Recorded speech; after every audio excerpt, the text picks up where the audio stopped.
MAGA extremists have a way of consistently repeating a narrative over and over, whether it be Hunter's laptop, Creepy Joe, it was Nancy's fault, Democrats cheat.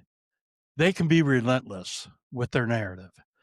It is at times truly exhausting. The one I want to talk about today is the no new wars president. Bullshit. So join me as I take a dive deep into the world of a violent warmonger who salivates at the thought of power, his thirst for war, his dream of total American dominance, his desire to inflict pain and suffering to others, his lifelong disrespect towards women and people of color, and his relentless racist attacks on the liberals in our country and the cities and states that are predominantly populated by us libs. My name is Kurt Mullet.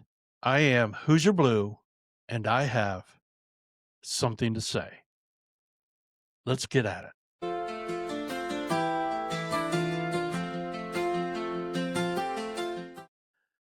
To begin with, one thing needs to be made clear. President Biden did not start any new wars.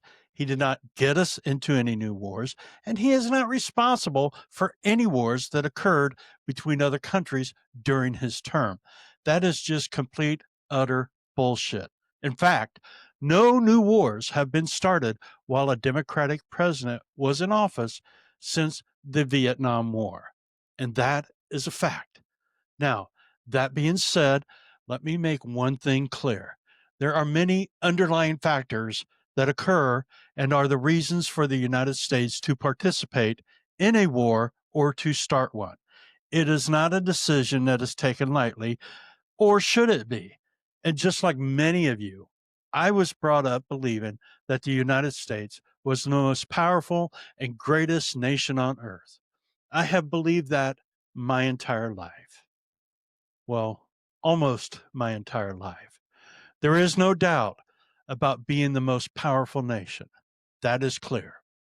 It's the greatest nation part that I and so many others struggle with right now.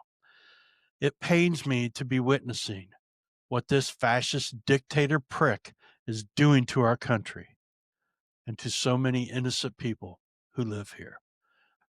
The land of the free and home of the brave has turned into the land of the oppressed, the land of the suppressed, and the land of feckless cowardice of those who are in power right now.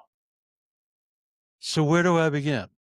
Well, let me take you back to the fascist felon's first term in office and the overwhelming evidence that validates my comments about his thirst for war. Many on the right talk about the use of drone strikes under President Obama. And that is true. He did utilize drone strikes in a way that no other president had before. But the technology was never at the point that it was under President Obama. So, yes, Obama's use of drones was significantly higher than his predecessors, but not for the reasons that they like to present. Obama's drone strike campaign focused on high value terrorist targets and to disrupt the operations of extremist groups like Al Qaeda and the Taliban in regions such as Pakistan and Yemen and Somalia. Proponents argue that drones provide a more precise and targeted approach compared to traditional military operations, minimizing the risk of collateral damage and protecting the lives of U.S. troops. Was it a perfect and mistake free campaign adopted by President Obama? Absolutely not. I think anytime you incorporate the use of evolving technology into a military situation, there will be mistakes and miscalculations made. The use of military force is not a perfect science. History has proven that. Military blunders are scattered throughout history books, but the numbers that right wing media put on Obama's use of drones, the narrative that has been adopted by the right, is just simply false. They lie. There is an unlimited amount of data that proves just that. President Obama allowed some form of transparency to occur with his use of drone strikes. He also had many restrictions and guidelines put in place when it came to the use of drone strikes. He attempted in every way that he possibly could to limit the number of civilian casualties. When it came to the use of drones in fighting terrorism and striking against terrorist organizations. When the fascist felon was inaugurated, so much of that was removed. Restrictions and guidelines were removed. Transparency was eliminated. The number of civilian casualties was ignored, and casualties escalated in an alarming rate under the fascist felon. Under the fascist felon, it is reported that close to 1,100 drone strikes occurred during his first term in office, 4 years.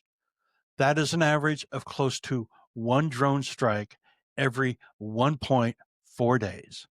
In contrast, President Obama conducted 542 drone strikes through his 8 years in office. That is an average of one drone strike every 5.4 days. So not only did the fascist felon double the amount of drone strikes in half the time compared to President Obama, it escalated the frequency in which they were used. The fascist felon's approach with Afghanistan was one completely shrouded in a personal relationship with Vladimir Putin.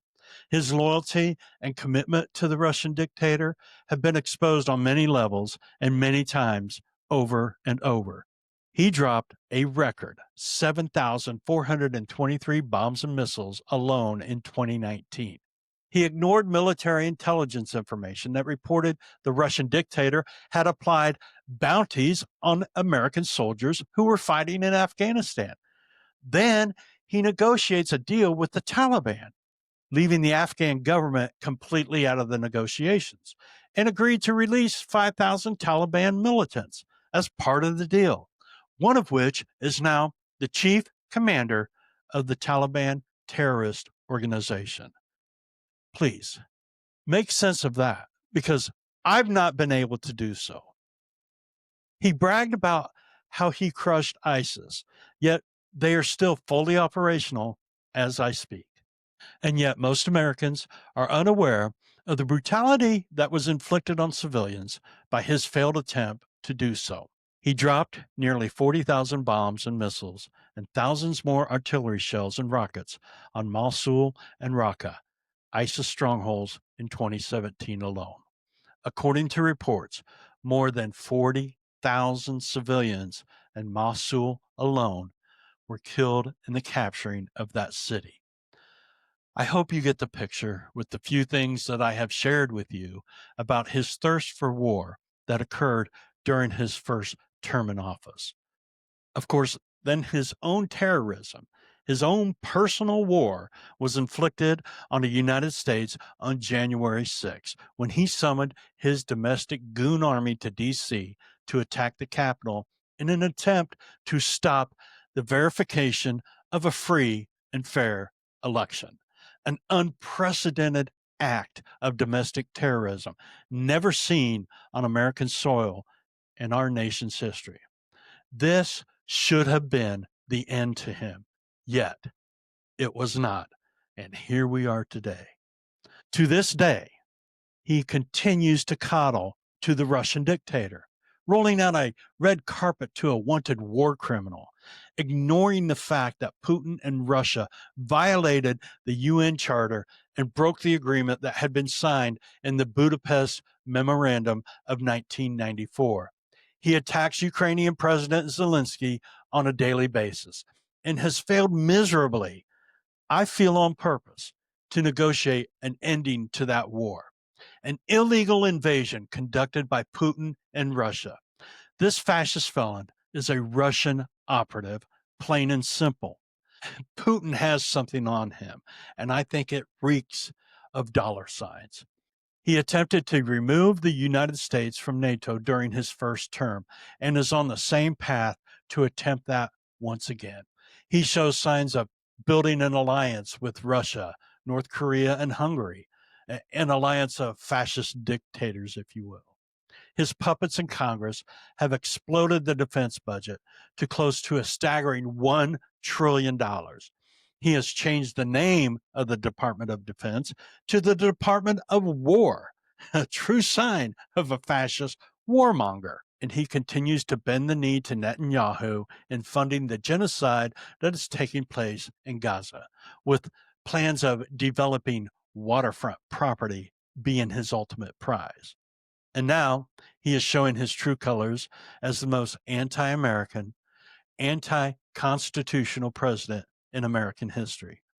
With his inhumane deportations of innocent people, his thug like mask army that he is disguising as ICE agents, paying reported bounties of $5,000 to $10,000 per kidnapping, hovering outside immigration offices and courtrooms, pouncing on unsuspected innocent victims who are of the belief that they are following the law in our country as to gaining their citizenship, which they are.